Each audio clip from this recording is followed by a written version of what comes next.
in association with हमेशा का साथ, here for good.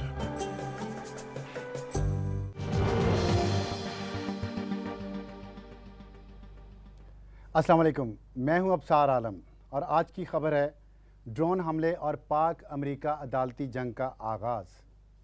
लेकिन इससे पहले हम आज आपसे बात करेंगे मुख्तसरन पाकिस्तान पीपल्स पार्टी का 44वां यौम तासीस है और इस मौके पर वज़ीर-ए-आज़म पाकिस्तान जनाब गिलानी साहब ने कौम को दो मज़ीद वज़रा का तोहफ़ा दिया है। हम उनसे बात करेंगे। आपको अपनी स्क्रीन पर इस वक्त एक हजूम नज़र आ रहा होगा। ये हजूम इनफैक्ट उन वज़रा का है जो पहले ही इस मुल्क के ख़जाने पर जो मराहत ले रहे हैं और काम कर रहे हैं, आपके और मेरे। वो क्या काम कर रहे हैं इस पर तो आपको पता ही है, लेकिन थोड़ा सा आपको बताना चाह रहे हैं कि एक खुदाबख्श राजड़ हैं जो पाकिस्तान मुस्लिम लीग फंक्शनल से जिनका ताल्लुक़ है, और दूसरे हैं इस्तकबाल ख़ान जो ANP से ताल्लुक़ है जिनका। इन दोनों को आज वज़ीर के तौर पर काबीना का हिस्सा बनाया गया है। पहले ही जो हमारी जो काबीना है वो तकरीबन 41 वज़रा पर मुश्तमिल है और उसमें तकरीबन 17 जो हैं वो वज़राए ममलकत हैं और वज़ीर-ए-आज़म के मशीर उसमें 2 हैं मज़ीद, और ये सारे मिलकर तकरीबन तादाद बनती है 60। अब 2 इसमें मज़ीद इजाफा हो जाएगा तो 62 इनकी तादाद हो जाएगी। एक वज़ीर का जो माहाना ख़र्च है, डॉक्टर फ़ारूक सलीम ने एक अंदाज़ा जो बयान किया है उसके मुताबिक तकरीबन 35 लाख रुपए ख़र्चा आता है माहाना, जिसमें घर भी है, गाड़ी भी है, उनका सफ़र है, बिजली है, पेट्रोल है, फ़ोन है, मोबाइल फ़ोन है और वगैरह वगैरह भी उसमें शामिल हैं। तो उसमें 35 लाख अगर एक वज़ीर का ख़र्चा हो और 12 महीने में एक वज़ीर इस मुल्क को 4 करोड़ 20 लाख रुपए का पड़ता है। और जितने मैंने आपको वज़ीर बताए हैं पहले, उन सब का जो सालाना ख़र्चा है वो 2 अरब 60 लाख है। बड़ी बड़ी गाड़ियाँ, घर, दफातर, और जहाँ पे गरीब आवाम को 2 वक्त की रोटी के लाले पड़े हुए हैं, वहाँ पे रोटी, कपड़ा और मकान के नाम पर मार्ज़ वजूद में आने वाली सियासी जमात आज के दिन जो मार्ज़ वजूद में आई थी, उन्होंने 2 मज़ीद नए वज़रा को इस काबीना में शामिल कर दिया है। और उसकी वजह आप सुनकर हैरान होंगे कि ये वज़रा पाकिस्तान मुस्लिम लीग फंक्शनल और ANP से क्यों लिए गए हैं। इसलिए लिए गए हैं कि जो नया टैक्स लगाया जा रहा है आप पर और मुझ पर उन सैलाब ज़दगान की इमदाद के नाम पर, और जिसके लिए MQM ने और पाकिस्तान मुस्लिम लीग नून ने मुखालफत कर दी है शुरू, तो इसलिए इन वज़रा को लिया गया है कि अगर MQM मुखालफत करती है तो इन वज़रा की पार्टियां हुकूमत की मदद करेंगी वो टैक्स लगाने में जो आपके और मेरी जेबों से निकाला जाएगा और ख़र्चा जाएगा इन वज़रा पर और इतनी भारी काबीना पर। और एक इसमें आइनी हुक्म ये है कि नई जो 18वीं तरमीम पास की गई है पूरे ऐवान की मुत्तफ़िका मंजूरी के साथ, उसके मुताबिक जो वज़रा की तादाद है वो 11% पार्लियामेंट की 11% तादाद से ज़्यादा नहीं होनी चाहिए, तो 50 से कम रहनी चाहिए थी। लेकिन उन्होंने कहा कि अगले दौर से ये शुरू करेंगे, इस दौर में तो ये ऐसे ही चलेगा। और इससे पहले आपको याद होगा कि पाकिस्तान मुस्लिम लीग काफ के हामिद यार हिराज को भी काबीना में लिया गया है, उनको भी वज़ीर का स्टेटस दिया गया है। नेशनल डिज़ास्टर मैनेजमेंट कमेटी के वो DG हैं और उनके पीछे भी मकसद यही है कि वो भी जो अददी अक्सरियत हुकूमत को चाहिए नया टैक्स लगाने के लिए, वो उनकी मदद कर सकें। तो ये है हमारी हुकूमत के जो काम और हमारी हुकूमत का तोहफ़ा आवाम को 2 नए मज़ीद वज़रा की शक्ल में। अब आते हैं हम अपनी आज की खबर की तरफ। ड्रोन हमले पाकिस्तान पर 2004 में शुरू हुए थे और उस वक्त से आज तक जो पाकिस्तान में ड्रोन हमले होते रहे हैं, कोई पाकिस्तानी कभी अदालत में नहीं गया उन ड्रोन हमलों के ख़िलाफ़। लेकिन अब करीम खान जो जिनका ताल्लुक़ शुमाली वज़ीरिस्तान से है, वो अदालत में जा चुके हैं क्योंकि उनका बेटे ज़ैनुल्लाह को एक ड्रोन हमले में दिसंबर 2009 में वो जाँ बहक हो गए थे। मीर अली, तहसील मीर अली और गाँव उनका वहाँ पे था माची खेल वहाँ पे, और इसके ख़िलाफ़ वो अदालत में चले गए हैं और उन्होंने लीगल नोटिस जारी किए हैं CIA चीफ़ को जो लोकल हैं जोनाथन बैंक, और उसके अलावा CIA चीफ़ जो वाशिंगटन में हैं पनेटा उनको, और रॉबर्ट गेट्स जो डिफेंस सेक्रेटरी हैं अमेरिका के, उनको भी लीगल नोटिस जारी किए हैं। और उनका कहना है कि उन्हें $500 मिलियन दिए जाएँ जो उनके बेटे की हलाकत हुई है इस ड्रोन हमले में। थोड़ा सा आपको बता दें कि ड्रोन हमले क्या हैं। मुशर्रफ दौर में ड्रोन हमलों का आगाज़ हुआ 2004 से 2007 तक 10 हमले हुए जिसमें 216 अफराद जाँ बहक हुए और उसमें से 4 अहम हलाकतें हुई हैं, जिनमें एक नेक मोहम्मद भी थे जिनका ताल्लुक़ जो है वो जनूबी वज़ीरिस्तान से था। और वो इसलिए था कि ये जो 4 हलाकतें हुई हैं इनके साथ साथ 216 बेगुनाह लोग मारे गए हैं। जरदारी हुकूमत के दौरान ड्रोन हमलों की तादाद बढ़ गई क्योंकि प्रेसिडेंट ओबामा की पॉलिसी बदल गई थी और इस दौर में 176 हमले अभी तक हो चुके हैं, जिसमें 1662 इंसान पाकिस्तानी हलाक हो चुके हैं और 725 ज़ख्मी हुए हैं। अहम हलाकतें इस जो दौर में हुई हैं वो तकरीबन 59 हैं, जिनकी तादाद बनती है, जिसमें बैतुल्ला महसूद, अब्दुल वहाब अल मिस्री, साले अल सुमाली और दूसरे बहुत सारे लोग शामिल हैं। तो इनकी तादाद बढ़ गई है। कुल ड्रोन हमले पाकिस्तान पर आज तक हो चुके हैं 186 और कुल हलाकतें हुई हैं 1878।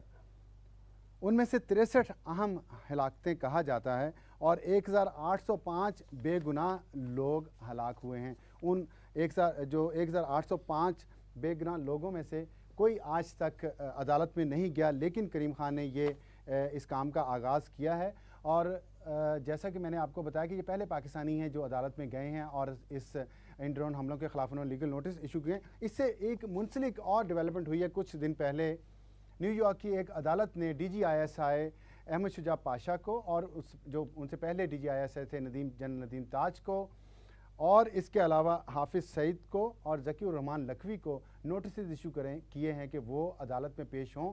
और मुंबई हमलों में उनके जो अदालत का ये कहना है कि उनके ताउन से जो वहाँ पे मुंबई हमले हुए उसमें 2 अमरीकी भी हलाक हुए थे और उन अमरीकियों के लवाहिकीन अदालत में जा चुके हैं और उन्होंने कहा है कि ISI भी इसमें सपोर्ट प्रोवाइड करती रही है इन दहशत गर्दों को, इसलिए उनको बुलाया जाए। तो एक केस वहाँ शुरू हो गया है, वहाँ से DGISI को समन किया गया है।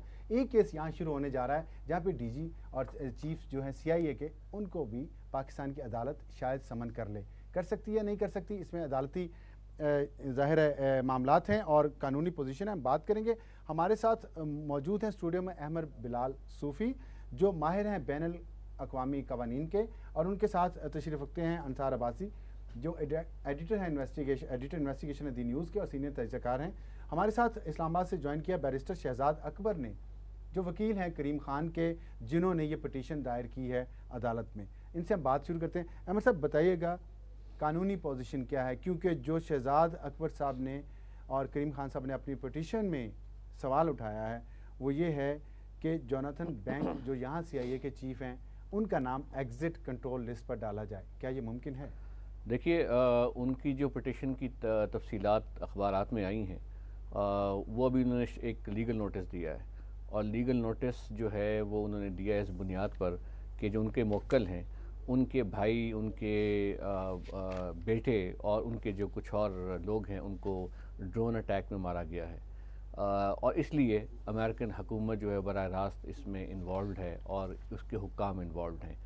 पहले एक ये व्यू था कि शायद ये केस यहाँ ना चल सके, लेकिन चूंकि उन्होंने CIA के स्टेशन डायरेक्टर को बराह रास्त पार्टी बनाया है तो इस वजह से ये केस यहाँ पर भी फ़ाइल किया जा सकता है। और जब आप उस केस को पाकिस्तान के कवानीन के हिसाब से फ़ाइल करते हैं तो फिर पाकिस्तान के बाकी कवानीन जो हैं उनका भी नाफिज़ुल अमल वो भी हो सकते हैं। बात करेंगे। शहजाद साहब ये बताइएगा कि क्या जो आपने पिटीशन फाइल की है इसके तहत एक डिप्लोमेट के ख़िलाफ़ एक्शन लिया जा सकता है? आपने वैसे प्ली तो यही है कि वो डिप्लोमेट नहीं है, लेकिन है तो US एम्बेसी के मेंबर। जी अब्सार साहब, वो डिप्लोमेट हरगिज़ नहीं है, ना ही सफारत खाने के मेंबर हैं। अगर वो किसी कवर पोस्ट के अंडर भी हैं तो तब भी अगर वो एम्प्लॉई हैं CIA के, तो CIA वहाँ का एक सिविलियन इदारा है जिसे किसी किस्म की सफारती इम्यूनिटी या जो आर्म फोर्सेस को इम्यूनिटी होती है under the law of Wars उसके वो भी उसको हासिल नहीं है। और ये बड़ा एक सेटल्ड इंटरनेशनल लॉ के ज्यूरिस्ट का एक प्रिंसिपल है कि सिविलियन ऑर्गेनाइजेशन जो दूसरे मुल्कों में इस तरह के ड्रोन अटैक्स कर रही है दैट अमाउंट्स टू होमिसाइड और प्लेन मर्डर, तो उसको बिल्कुल नोटिस भी सर्व किया जा सकता है और उसके पास कोई इम्यूनिटी हासिल नहीं है। तो आपके ख्याल में जो सिविल एंड क्रिमिनल प्रोसीडिंग आपने शुरू करने के लिए कहा है वो हो सकती है उनके खिलाफ?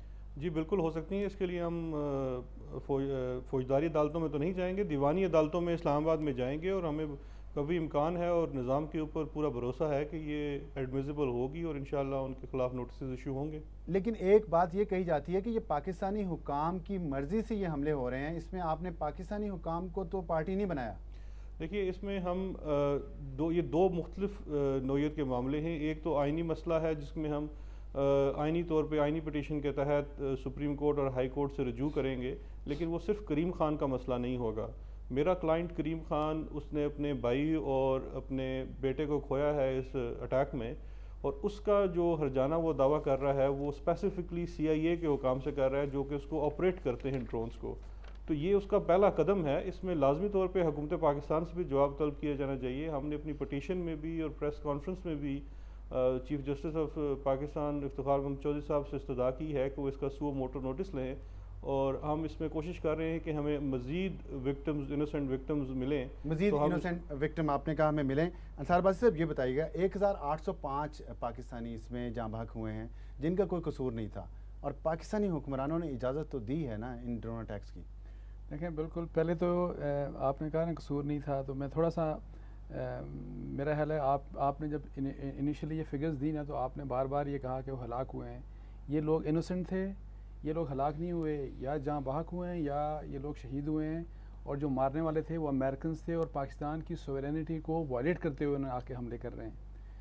बेसिकली ये सबको पता है कि हमारी गवर्नमेंट की मर्ज़ी से हो रहा है, और मुशर्रफ साहब ने इनिशियली उनको इजाज़त दी, और अब ज़ाहिर है जिस लेवल तक जा रहे हैं इसमें मैं बिल्कुल रिस्पॉन्सिबल पॉलिटिकल लीडरशिप को भी कहता हूँ कि वो भी रिस्पॉन्सिबल हैं, और मिलिट्री लीडरशिप वो भी रिस्पॉन्सिबल हैं कि दूसरे मुल्क से अमेरिकन फ़ौज के ड्रोन अटैक्स हमारे इलाके में अटैक करें और हमारे इलाके में लोगों को मारा जाए, तो ये बड़े अफसोस की बात है।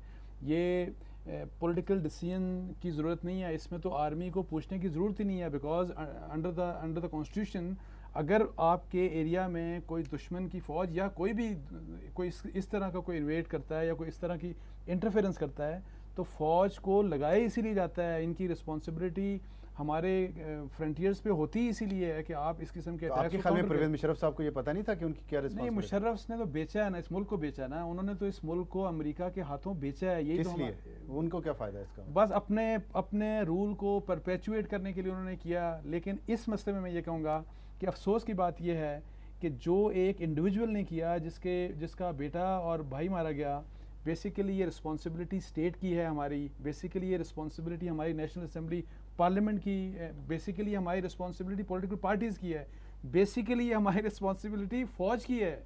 लेकिन देखें, सब तुम्हारा देख रहे हैं, सबकी आपने कहा रिस्पॉन्सिबिलिटी है। हमारे साथ ज्वाइन किया लाहौर से फवाद चौधरी, जो कानूनी मुशीर हैं परवेज़ मुशर्रफ साहब के। फवाद साहब, वेलकम। और दूसरी बात ये बताइएगा कि आप जिनके कानूनी मुशीर हैं, उनके बारे में लोग ये कहते हैं कि उन्होंने पाकिस्तान को बेच दिया। क्यों बेचा उन्होंने?